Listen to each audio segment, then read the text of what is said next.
You know that moment when your HOA president marches up your driveway like she owns the Constitution, clipboard swinging like a medieval mace, and announces your daughter's only safe way in and out of the house has to be demolished by Friday because it ruins the neighborhood aesthetic? Yeah, Deborah Deb Langford didn't whisper it. She smiled that fake sweet, pearl-clutching smile and said, "It's not personal, Ryan.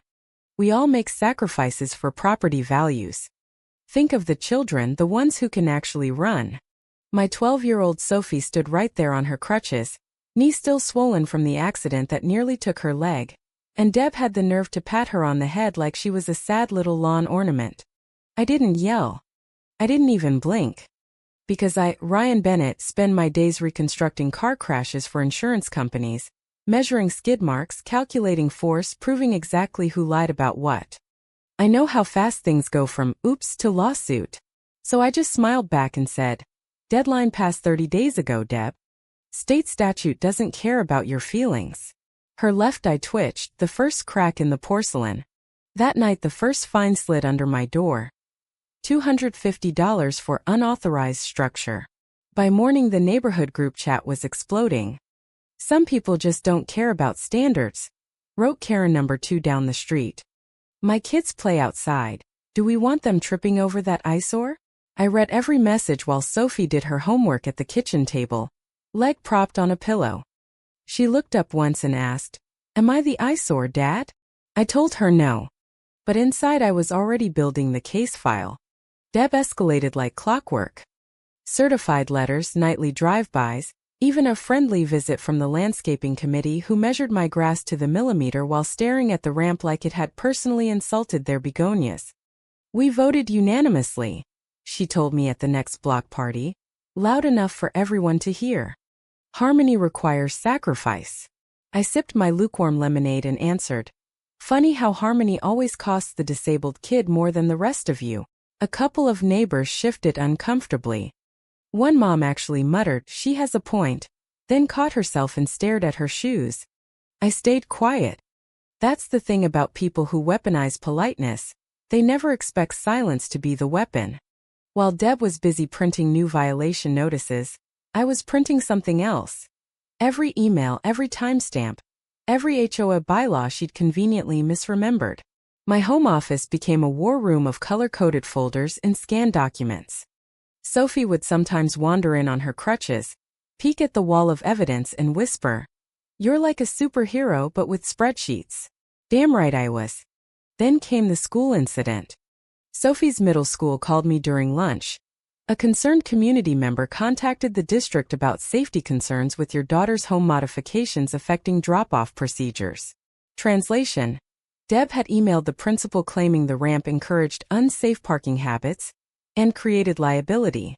The same woman who once fined a veteran for flying a flag 2 inches too wide was now suddenly an expert on child safety. I drove straight there, kept my voice level, and laid out the ADA approval papers I'd framed the day we installed the ramp. The principal's face went pale. "We'll handle this internally," she said. But the damage was done. Sophie came home crying because some kid had called her the girl whose dad is suing the whole neighborhood. That night another email pinged. Emergency board meeting called. Ramp removal now classified as safety hazard.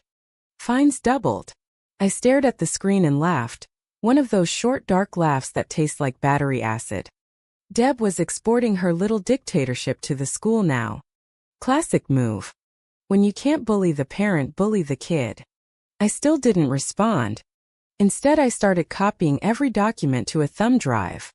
Because patterns don't lie, and Deb's pattern was screaming louder than her fake concern ever could. The board meeting was held in the community center that smelled like chlorine and broken dreams. Folding chairs squeaked. Deb sat at the head table like a queen on a plastic throne, pearls gleaming under fluorescent lights. "We must protect property values," she declared, voice dripping honey. "Some residents think they're above the rules." She didn't say my name.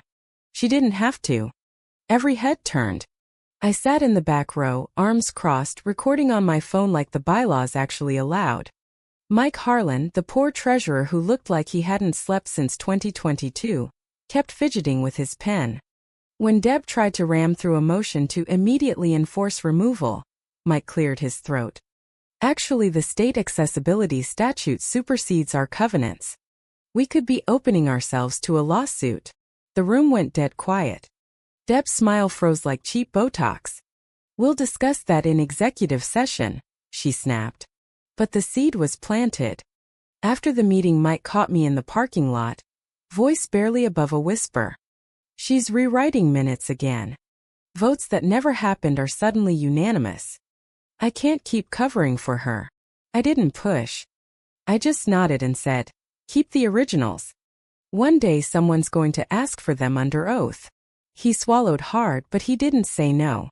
The next morning another certified letter arrived, now claiming the ramp violated emergency community safety protocols and threatening to hire contractors to remove it themselves.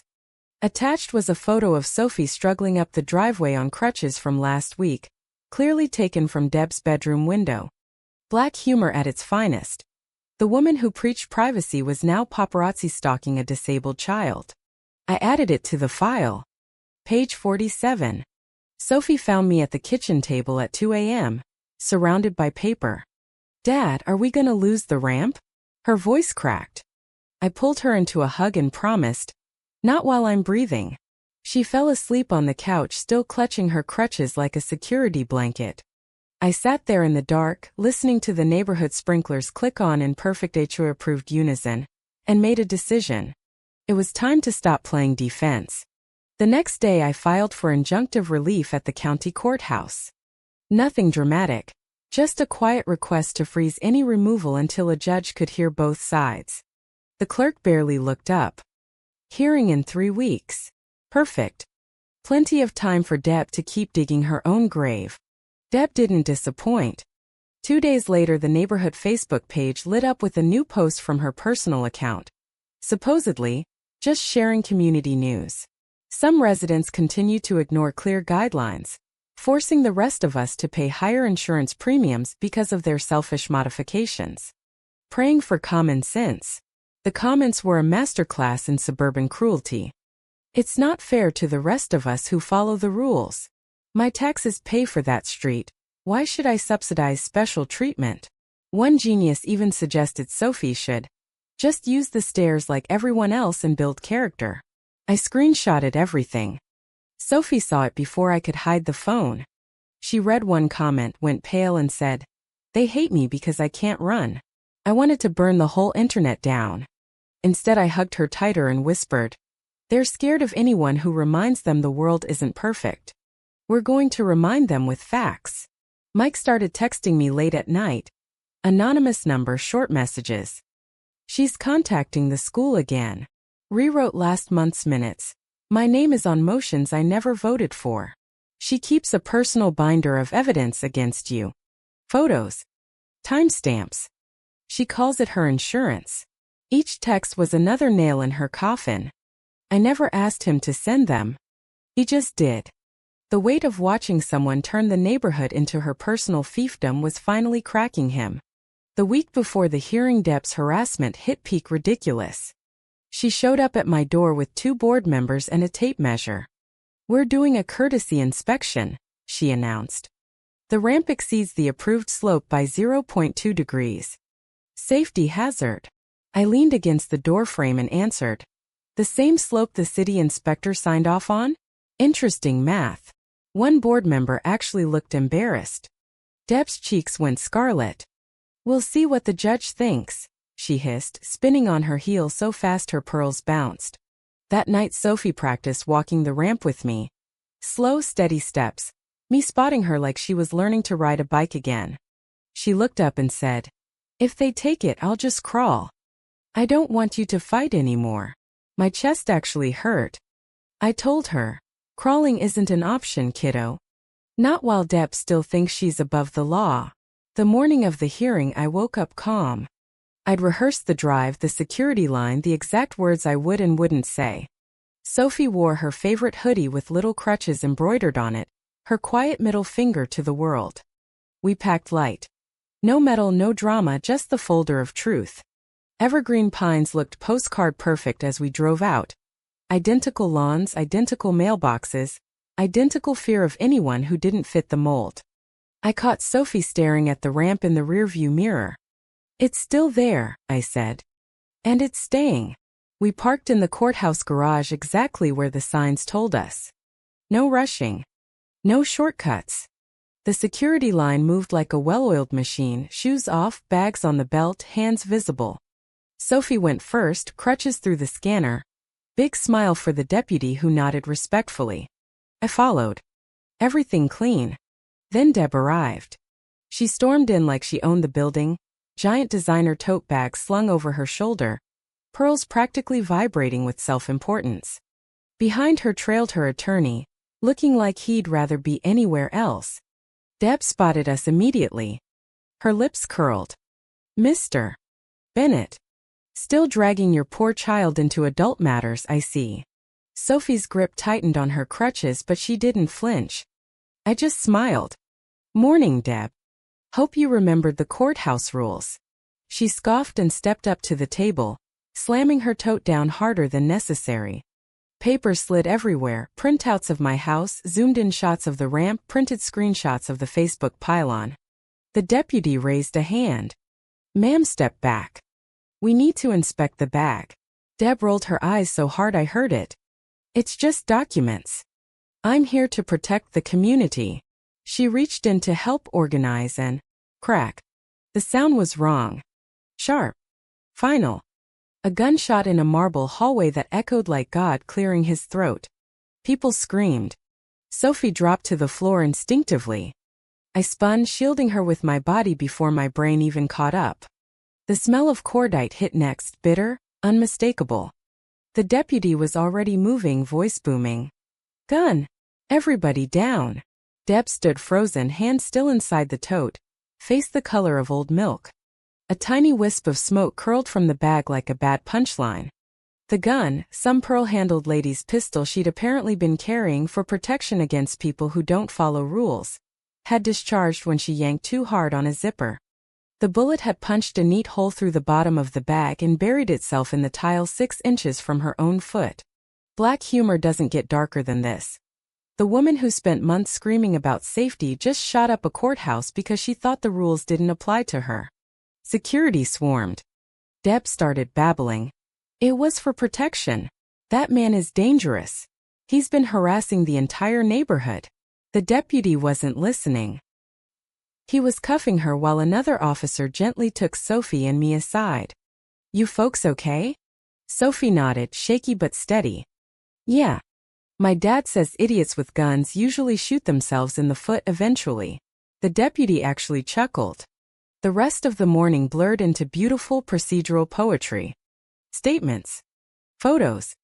Deb's tote confiscated as evidence. Her attorney tried to spin it.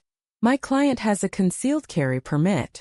But the judge on duty took one look at the security footage and the hole in the floor and ordered an immediate psych eval.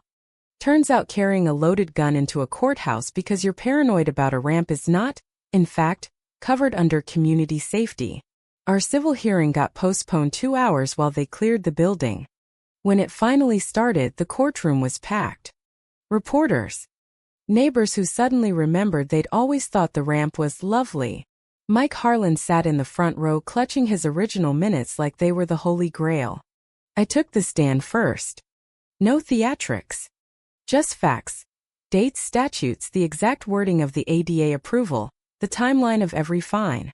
The judge kept nodding. When I mentioned the school email and the Facebook campaign, Deb's attorney objected. The judge shut him down with, "Overruled.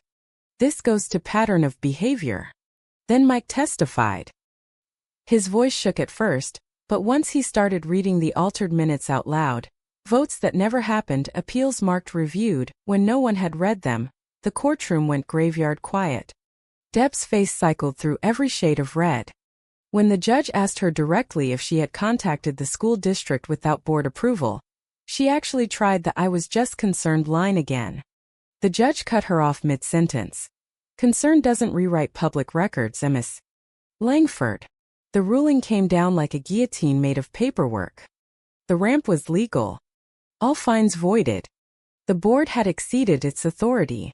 Deb was removed from her position effective immediately, pending the criminal charges for bringing a firearm into a government building, and whatever else the DA wanted to throw at her. An independent auditor would review every decision she'd ever made. The courtroom actually applauded. Quiet, polite, Midwestern applause, but still. Outside on the courthouse steps, Sophie leaned on her crutches and looked up at me. So we won. I ruffled her hair. We didn't win, kiddo. The rules won. Deb just forgot they applied to her too. The special election 2 weeks later was almost anticlimactic. New board. New bylaws that actually mentioned the word accessibility. Mike became president and immediately sent a neighborhood email apologizing for the previous administration's overreach. The same people who trashed us on Facebook now sent casseroles and awkward. We never really agreed with her texts. One Saturday morning I found Deb's old violation sign still stuck in my lawn like a tombstone. I pulled it out, carried it to the curb, and set it next to the trash. Sophie crouched over, read the faded words, unauthorized structure. Remove immediately, and snorted. Guess the only unauthorized thing was her ego. We sat on the ramp together, me, Sophie, and the afternoon sun. The neighborhood sprinklers clicked on in perfect unison. The American flags waved at regulation height. Everything looked exactly the same. But it wasn't. Because now the rules actually meant something. Deb's criminal case is still winding through court. Last I heard she's claiming Second Amendment rights and neighborhood defense. The DA sent me the discovery file. Turns out her protection gun had been loaded with hollow points. For the children, I guess. So here's the question I keep asking myself every time I watch Sophie race down that ramp on her crutches like it's the best slide in the world. Was Deb Langford just a dedicated HOA president protecting community standards, or did I cross the line by letting her own arrogance and illegal gun do the talking in open court? Who was really breaking the rules, the dad who documented everything, or the woman who thought the rules were optional for people with clipboards and pearls? Drop your verdict in the comments. I'll be right here on the ramp waiting.